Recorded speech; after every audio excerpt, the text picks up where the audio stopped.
Buenos días a todos, estimados estudiantes. Sean nuevamente bienvenidos a esta clase virtual.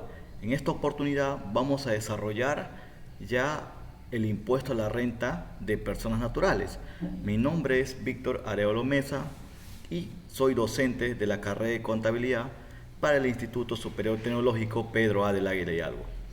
En esta oportunidad vamos ya a comenzar a entrar al tema relacionado a las rentas naturales. En la clase anterior habíamos hecho la referencia respecto a una explicación un poco breve relacionado a los tipos de rentas que conforman la ley del impuesto a la renta. Y decíamos que las fuentes productoras de rentas eran como factor 1 el capital y como factor 1 el trabajo. En esta oportunidad lo que vamos a hacer es desarrollar ya a detalle, en forma precisa, en forma concreta, uno de los tipos de rentas correspondiente a las rentas de capital. ¿Cuál es esa renta de capital? Nos referimos exactamente, precisamente a la impuesto a la renta de primera categoría. Como manera de introducción decíamos que las rentas naturales, ¿cuáles son? Son aquellas rentas que desarrollan las personas naturales que no implica el desarrollo de actividades empresariales, es decir, que se dediquen a desarrollar alguna actividad de negocio. ¿Y cuáles son esas rentas de personas naturales? Las rentas de primera categoría, la renta de segunda categoría, ¿verdad? Ellos dos conforman o tienen como fuente productora de ingresos o de renta el capital. Este capital está representado por un capital material, que son los capital de bienes muebles e inmuebles, y tenemos también la renta de segunda categoría, que tiene como capital la intangibilidad, es decir, los bienes inmateriales. Y también tenemos por el otro lado el factor trabajo, que tiene como fuente productora de renta el trabajo, y esto se representa a su vez como el trabajo independiente y el trabajo bajo subordinación, o lo que llamamos bajo dependencia. Esas cuatro categorías que conforman el impuesto a la renta en su mayoría son lo que nosotros conocemos como las rentas naturales. ¿Correcto? Son lo que nosotros conocemos como rentas naturales, ¿verdad? Ahora vamos a entrar a explicar un poquito a detalle lo que nosotros conocemos como impuesto a la renta de primera categoría, también conocido como el impuesto a los alquileres, el impuesto a los arrendamientos, ¿verdad? Es decir, una persona puede desarrollar una actividad personal como persona natural y puede obtener un ingreso que no necesariamente sea considerado como un ingreso empresarial o de negocios. Sin embargo, la ley de impuesto a la renta estipula un tipo de renta a aquellas personas que tienen como capital una vivienda, un predio, un terreno, un espacio, que decide ceder a un tercero en condición de alquiler o de arrendamiento, y por ese ingreso que obtiene esta persona natural va a obtener una renta y estará sujeto a un impuesto denominado impuesto a la renta de primera categoría, considerado como factor el capital. Decíamos que el capital representado en bienes materiales, bienes muebles o bienes e inmuebles. Vayamos a hacer algunas consideraciones respecto a las rentas de primera categoría. En los siguientes casos, ¿qué podemos decir respecto a la renta de primera categoría? ¿Qué abarca la renta de primera categoría? En primer lugar, hablamos los ingresos por alquileres, ¿verdad? Los ingresos por alquileres. El término técnico que utiliza la ley del impuesto a la renta lo denomina arrendamiento, ¿cierto? Nosotros decimos ingresos por alquileres, es como decir ingresos por arrendamiento. Y también abarca lo que nosotros consideramos como subarrendamiento. Cuando hablamos, es decir, yo de arrendador cedo mi predio o mi casa a un arrendatario, ¿verdad? y este arrendatario cede el mismo espacio a otro subarrendatario. Ahí aplica lo que nosotros conocemos como subarrendamiento. ¿Qué nos dice el artículo 23 de la ley del impuesto a la renta relacionado a las rentas de primera categoría? Nos habla primero que hablamos de ingresos por alquileres y nos dice el texto: los ingresos obtenidos por el arrendamiento y subarrendamiento de predios, es decir, que abarca terrenos o edificaciones, incluidos sus accesorios. ¿A qué se refiere incluidos sus accesorios? Como en este caso hacemos referencia a un bien inmueble, y en la clase anterior decíamos que un bien inmueble es aquel bien que no puede moverse, ¿verdad? Y esto está estipulado en los terrenos y las edificaciones. Y cuando hablamos de incluidos, hacemos referencia a toda la parte de las instalaciones, los suministros, el sistema eléctrico, el saneamiento, ¿verdad? Todo ello consideramos como sus accesorios, así como el importe pactados por los servicios suministrados por el arrendador.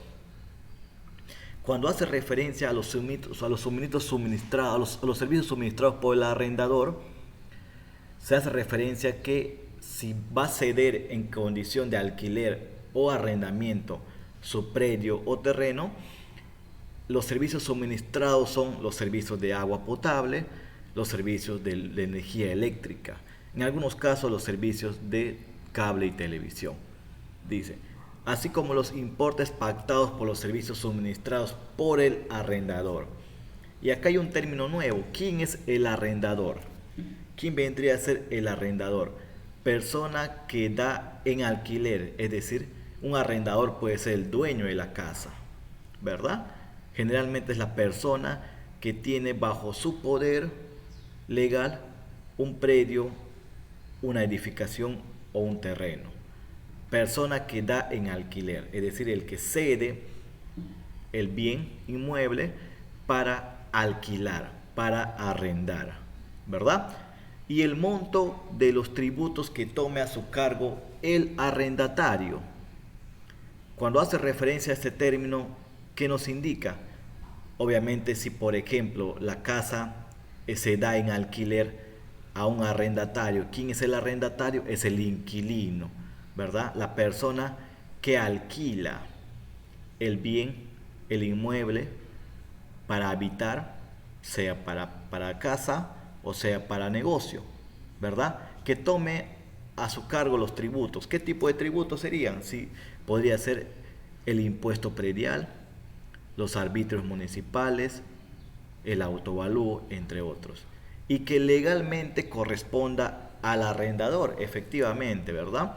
El arrendador es el dueño del predio, del inmueble, pero los tributos lo asume el inquilino, en este caso el arrendatario, ¿verdad? Entonces tenemos dos sujetos que intervienen en un arrendamiento. Están el arrendador, que es la persona que posee el predio, el que da en alquiler un edificio, un inmueble, y tenemos también al arrendatario, que es la persona que alquila el bien inmueble, la casa, la edificación, donde va a habitar, donde va a usar las instalaciones. ¿Correcto? Ahora, ¿qué nos dice? En el caso del arrendamiento de predios, es decir, en el caso de alquiler de casas, para determinar la renta bruta, si el monto del alquiler total del año resulta inferior al 6% del valor del autovalúo, en este caso del 2021, se deberá declarar como renta presunta el 6% del valor del autovalúo. ¿A qué nos hace referencia esta parte del artículo 23 de la ley del impuesto a la renta? Nos indica que si por A o B el monto del alquiler proyectado al año es menor al 6% del autovalúo, se va a tomar como base presunta, es decir, una base de que se presume el 6% del valor del autovalúo. A ver, vayamos en todo caso haciendo una explicación breve. Decimos que, a ver, el concepto de renta bruta hace referencia a los ingresos brutos que se obtiene por conceptos de alquiler. Por lo tanto, se le denomina renta bruta. El artículo 20 de la ley del impuesto a la renta describe renta bruta los ingresos que obtengamos sin sujeto a descuento, todos los ingresos. Para efectos de alquileres, el monto de alquiler, ¿verdad? El monto del alquiler, ¿correcto? Si vamos a alquilar nuestra casa por 500 soles mensual, ¿verdad? Esos 500 soles mensual es considerado como renta bruta. Los ingresos que obtenemos producto de ceder en arrendamiento, en alquiler, una edificación, un predio, un inmueble o un terreno, ¿correcto? Si decimos que el alquiler es de 500 mensual, si esos 500 lo multiplicamos por 12, tenemos un ingreso proyectado por alquiler, ¿verdad? ¿Correcto? Decimos que tenemos un ingreso proyectado al año, ¿correcto? Y a eso lo debemos comparar, dicen, con el 6% del valor del autovalúo. ¿A qué llamamos el valor del autovalúo? Normalmente el valor del autovalúo es lo que nosotros encontramos en la cartilla que nos extiende nuestra municipalidad para efectos del impuesto predial. ¿Y qué es el impuesto predial? Es el impuesto que se grava cuando tú tienes una casa, un predio, y de acuerdo a las condiciones e instalaciones, el municipio te cobra un impuesto que es denominado impuesto predial. O también nosotros conocemos como el valor que yo valúo, pues por eso se llama autovalúo, ¿verdad?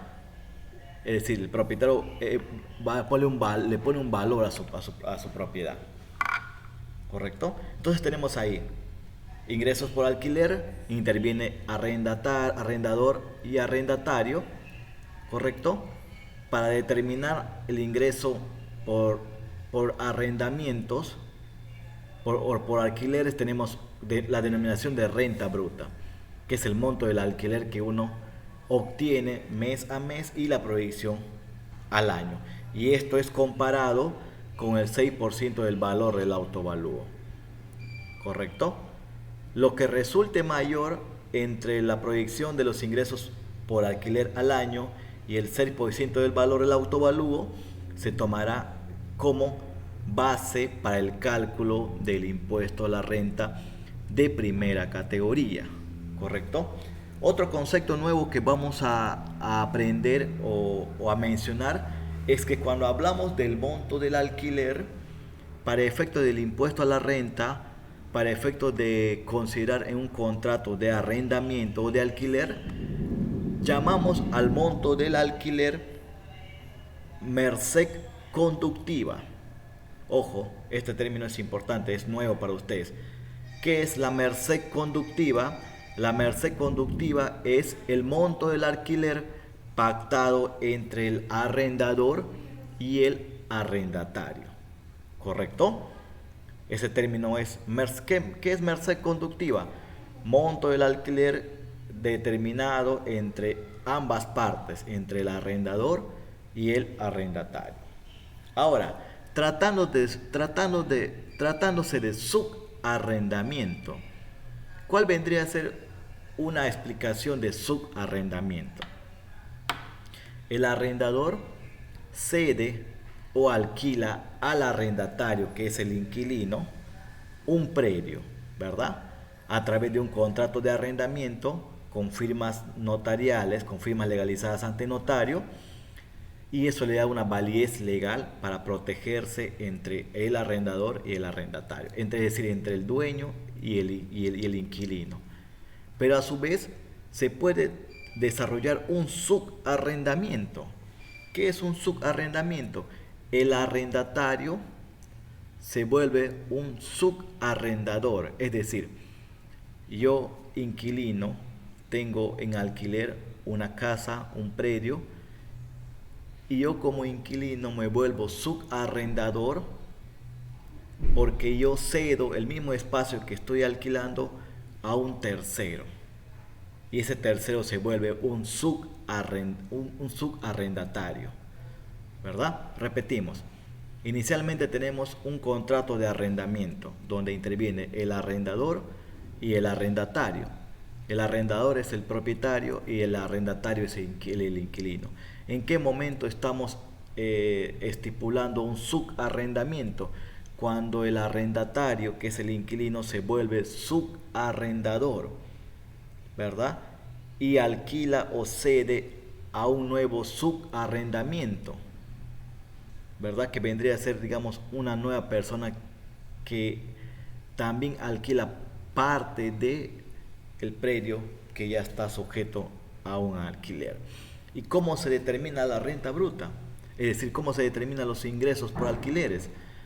Dice que está constituida por la diferencia entre el alquiler que el subarrendatario le paga al subarrendador y el monto que éste deba abonar al propietario. O dicho de otra forma, ¿cómo se considera el ingreso por alquileres en el caso de subarrendamiento? Es decir, el subarrendador le cobra un monto al subarrendatario, pero el subarrendador viene a ser el inquilino, el arrendatario, ¿verdad? Y este le da un monto al arrendador. De repente ya en la parte de la explicación práctica vamos a poder hacerlo un poquito más dinámico para que sea entendible esta parte.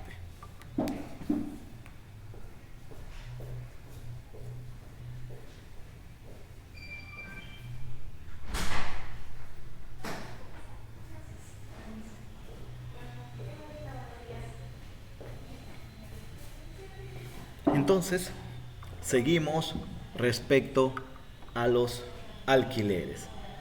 A ver, en resumen, tenemos ingresos por alquileres,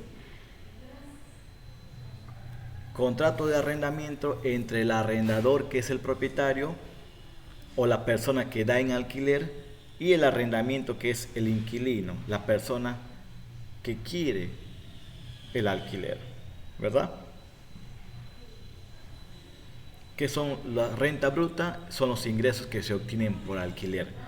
Y el monto del alquiler nosotros conocemos desde el punto de vista del impuesto a la renta como merced conductiva, ¿verdad? El monto del alquiler nos indica que no puede ser menor al 6% del valor del autovalúo, ¿correcto? ¿De dónde determinamos el valor del autovalúo? En las cartillas que los municipios nos entregan respecto al impuesto predial de todos los años.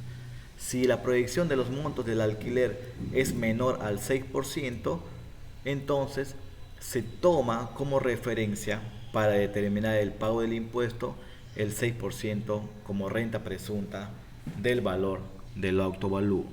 Cuando hablamos de subarrendamiento, nos referimos que intervienen ya no solamente dos personas, sino intervienen un tercero, producto de que el arrendatario inicialmente se vuelve subarrendador, es decir, un subalquilador, ¿verdad? Y cede parte del predio a un subarrendatario, ¿correcto? ¿Es posible? Sí es posible. ¿Se determina una renta bruta? Sí se determina, porque existe ya una diferencia entre el monto del alquiler principal y un monto del subalquiler por el subarrendamiento, ¿correcto? Seguimos. Acá también nos pone una aclaración. Se entiende por predio a las divisiones materiales que se hacen del suelo para su apropiación por el hombre. De otro lado, se entiende por predio rústico al inmueble que aún dentro de las poblaciones está dedicada a uso agrícola, forestal o pecuario, inclusive sus construcciones y edificaciones, aunque estos total o parcialmente se destinen a vivienda. Ese es un concepto que estipula las normas respecto a lo que llamamos edificaciones o predios, ¿verdad? También tenemos el concepto de predio urbano, ¿cierto? Dice que está situado en un centro poblado y se destina a vivienda o a cualquier otro fin urbano. Ya hemos hablado sobre ingresos por alquileres, es el inciso A del artículo 23 de la ley del impuesto a la renta. Ahora vamos a hablar sobre el inciso B del artículo 23 de la misma ley, ¿verdad? ¿Qué nos dice? Cesión temporal de bienes muebles e inmuebles. Cesión temporal de bienes muebles e inmuebles. ¿A qué nos hace referencia respecto al impuesto a la renta primera categoría? Dice, los ingresos obtenidos por la locación o cesión temporal de bienes muebles e inmuebles distintos a los predios, así como los derechos sobre estos o sobre los predios. También es un tipo de ingreso considerado como renta de primera categoría. ¿A qué hace referencia esto? Es decir, tengo un bien y cedo a un tercero para ponerlo en alquiler. Por ejemplo, tengo un carro, una camioneta, una trimoto, una moto, y quiero obtener un ingreso por ese bien que tengo. Es un bien mueble porque se puede mover, ¿verdad? O tengo un tractor, o tengo una excavadora o un volquete. Decido alquilar y por alquilar obtengo un ingreso, y ese ingreso está sujeto al impuesto a la renta de primera categoría. ¿Cómo se denomina? Cesión temporal de bienes muebles e inmuebles, ¿verdad? Ahí no hay mucho que ahondar, ¿correcto? Porque es un tema es muy específico y se ve muy cotidianamente en estos casos. El inciso C del artículo 23 de la LIR, es decir, la ley del impuesto a la renta, también estipula como ingresos por renta de primera a las mejoras incorporadas. ¿A qué hace referencia a las mejoras incorporadas? Cuando ya existe un contrato de alquiler, ¿verdad? Y el inquilino, es decir, el arrendatario, decide darle un valor de mejoramiento a la casa. Es decir, alquilo una casa, un predio, y solamente está en condiciones para habitar 2 o 3 habitaciones. Entonces, este inquilino puede ser un arrendatario o un subarrendatario, decide darle un valor y mejorar las condiciones. Ya no quieren que sean 3 cuartos.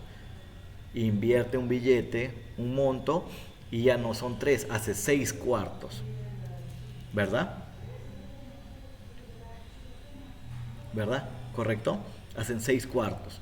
Ese valor de mejoras aumenta el valor de ingresos por alquiler y por lo tanto es considerado como renta de primera categoría. Pero existe una condición, dice, el valor de las mejoras incorporadas en el bien por el arrendatario o subarrendatario, es decir, que también aplica para el subarrendamiento, y nos dice lo siguiente: en cuanto constituyan un beneficio para el propietario, es decir, para el arrendador, y en la parte que ésta no se encuentra obligado a reembolsar.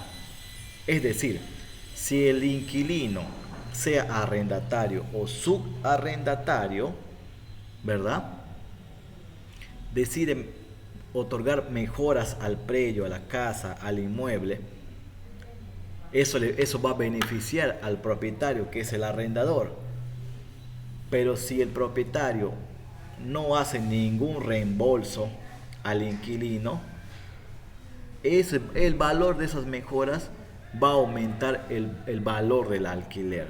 Por lo tanto, al aumentar el monto del valor del alquiler, va a aumentar el impuesto a la renta de primera categoría. ¿Qué pasaría si, por ejemplo, el inquilino desarrolla mejoras al bien y el propietario decide devolverle todo el monto que ha gastado por el valor de las mejoras? En ese caso no sumaría, no aumentaría el valor del alquiler. ¿Por qué? Porque el propietario decide reembolsarle todo el monto gastado para aumentar el valor de las mejoras de la propiedad. Pero sin embargo, el inquilino desarrolla mejoras al bien, a la propiedad, al predio, y el propietario no reembolsa, ese monto de mejoras al predio sumarían el impuesto a la renta de primera categoría. ¿Correcto? Tenemos también lo que nosotros denominamos cesión gratuita de predios. El impuesto a la renta de primera categoría estipula un porcentaje a aquellas cesiones que se ceden aquellos predios que se ceden en forma gratuita a un tercero. Pues ese tercero puede ser un primo, un hermano, un padre, un familiar, un amigo, un conocido, la persona que el propietario, en este caso el arrendador, decide ceder en forma gratuita el predio, ya sea para que habite, ya sea para que desarrolle algún tipo de actividad. ¿Correcto? Entonces, el impuesto a la renta de primera categoría establece que cuando se cede de forma gratuita una casa, un predio, un inmueble, un terreno, la ley estipula que se debe establecer una renta ficta. Solo en la cesión gratuita de predios se establece una renta ficta. ¿Y cuánto es esta renta ficta? Es el 6% del valor del autovalúo. Para este caso estaríamos hablando del 2021. Y ese importe debe ser considerado como ingreso bruto. ¿Qué es el ingreso bruto? Vendría a ser los ingresos que se tomarían como monto de alquiler. Pero en este caso no es un monto de alquiler, sino se toma como ingreso bruto, que vendría a ser considerado como renta bruta. ¿Correcto? Cuando cedemos en forma gratuita un predio, sea esto una casa, un terreno, una finca, un inmueble, la ley del impuesto a la renta para la primera categoría establece que debe determinarse una renta ficta, una renta ficticia, que es el 6% del valor del autovalúo. ¿De dónde determinamos el valor del autovalúo? Determinamos de la cartilla que nos entrega la municipalidad de nuestra jurisdicción para efecto del cobro del impuesto predial. Ese 6% se tomaría como ingreso bruto y en base a ello se aplicaría el impuesto a la renta de primera categoría. ¿Correcto? Entonces, repasamos. Son considerados rentas de primera categoría ingresos por alquiler. En este caso puede ser por arrendamiento y subarrendamiento, ¿verdad? Luego tenemos cesión temporal de bienes muebles e inmuebles. También es considerado como renta de primera categoría. Asimismo, las mejoras incorporadas, es decir, cuando le damos un valor mejorado a los predios, también es considerado renta de primera categoría. ¿Cuál es la condición? Siempre y cuando el monto del valor de las mejoras no sea reembolsable por el propietario. ¿Correcto? Y tenemos también la cesión gratuita de predios. Es decir, tengo una casa, tengo un inmueble, tengo un departamento, tengo un predio, y decido otorgarle a título gratuito para que vaya a vivir, para que estudie, para que pueda desarrollar actividades. Para efectos del impuesto a la renta de primera categoría, se debe aplicar o se debe declarar una renta ficta, es decir, una renta ficticia. Y esto es equivalente al 6% del valor del autovalúo. Dicho importe debe ser considerado como renta bruta para efectos de calcular el pago del impuesto de primera categoría. Y por último, también tenemos la cesión gratuita de bienes muebles e inmuebles distinto de predios. Es importante hacer la aclaración. Y esto está relacionado a lo que nosotros conocemos como cesión temporal. En la cesión temporal sí hay un monto establecido de alquiler. En la cesión gratuita es similar al punto anterior. La cesión gratuita de predios se refiere a los inmuebles, como las casas, los departamentos, los inmuebles, los terrenos. Y este último punto en la cesión gratuita de bienes muebles e inmuebles nos indica que son distintos a los predios. Es decir, yo puedo ceder un bien mueble, puede ser una camioneta, una moto, una furgoneta, un volquete, una excavadora, una aplanadora, en caso de construcciones, ¿verdad? Cedo esos bienes muebles porque son los que se mueven, ¿verdad? Pero le cedo en forma gratuita, ¿correcto? No le voy a cobrar un monto de alquiler. Pero, repito, para efectos de la ley del impuesto a la renta, se considera y se debe declarar cuando hay una cesión gratuita de bienes muebles una renta ficta, pero en este caso es el 8% del valor de adquisición. En cesión gratuita de predios es el 6% del valor del autovalúo.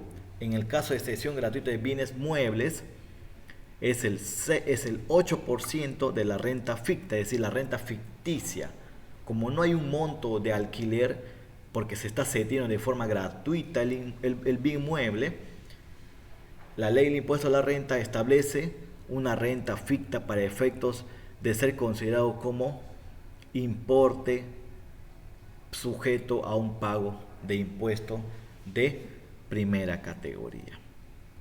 Ahora nos vamos a la última lámina, a la última diapositiva, para efecto de determinar, ¿correcto?, el monto de pago de impuesto a la renta de primera categoría.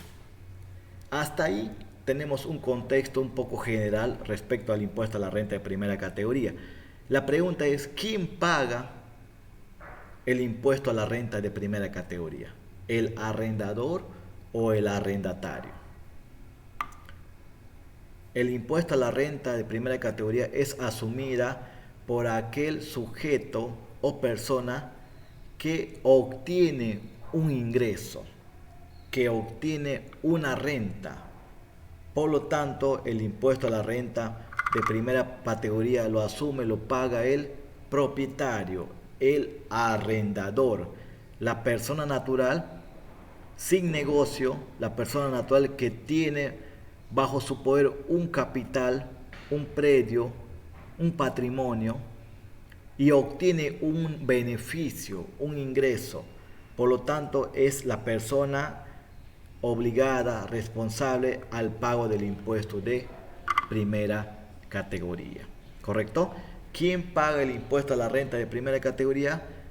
La persona natural que obtiene el beneficio, producto de ceder o alquilar un bien mueble o inmueble. ¿Correcto? Y obtiene un ingreso, un beneficio, una ganancia. Esa persona debe asumir el pago del impuesto. Ahora, ¿qué es considerado renta bruta? La renta bruta es el monto total de los ingresos afectos al impuesto a la renta, en este caso el impuesto a la renta de primera categoría, que las personas naturales generan por el alquiler o cesión de sus bienes muebles o inmuebles. ¿Correcto? Es decir, la renta bruta es el monto total de todos los ingresos, ¿correcto? Y el monto del alquiler decíamos que es llamado técnicamente como merced conductiva, merced conductiva. ¿Y de qué tipo de renta bruta estamos hablando para efecto del impuesto a la renta de primera categoría? Estamos hablando de arrendamiento y subarrendamiento, ¿correcto?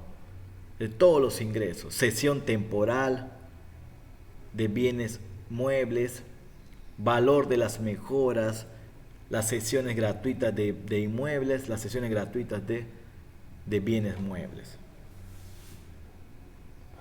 ¿Correcto? Y del total, ¿y cómo obtenemos la renta neta? Es decir, los ingresos totales, ¿verdad? Los ingresos totales. Obtenemos de la renta bruta, que son el monto de todos los ingresos afectos al impuesto de primera categoría, y existe una deducción aplicable del 20%. Es como quien decir, a todo costo se deduce de la renta bruta un 20%, que es como un tramo de inafectación. Un tramo de inafectación, ¿verdad? ¿Cómo obtenemos renta neta? De la renta bruta le deducimos un 20%, que es un tramo de inafectación, es decir, menos 20% que no pagaría impuesto, un tramo de inafectación.